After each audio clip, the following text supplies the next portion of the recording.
నదిలో నీళ్లు బాగుంటాయి కదా, ఒక్కొక్క దగ్గరేమో గ్రీన్ కలర్, ఇది గ్రీన్గా కనిపిస్తుంది.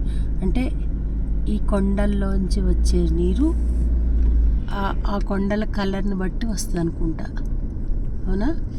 ఏమో మరి, అవ్వచ్చు అంతే. ఎందుకంటే ఓషన్స్ కూడా డిఫరెంట్ కలర్స్ ఉంటాయి కదా. ఇప్పుడు మనం కన్యాకుమారిలో చూసినప్పుడు ఎట్లా ఉంది, హిందూ మహాసముద్రం గ్రీన్ కలర్ ఉంది, అరేబియన్ సీ బ్లూ కలర్ ఉంది, బంగాళాఖాతము మురికి నీళ్ళ కలర్ ఉంది. మూడు సపరేట్గా కనపడుతున్నాయి కదా, మూడు ఒకసారి కలిసేటప్పుడు.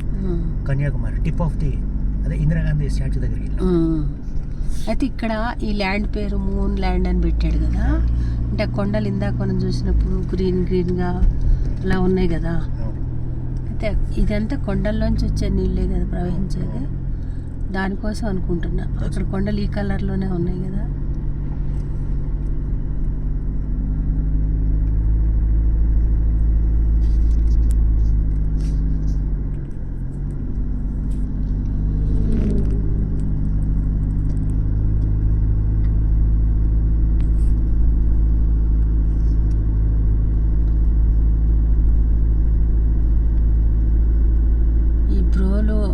ఆర్గనైజేషన్ కూడా భలే ఉంటుంది కదా, బార్డర్ రోడ్స్ ఆర్గనైజేషన్. వాళ్ళ మేధస్సు సృష్టికర్తలు వాళ్ళే కదా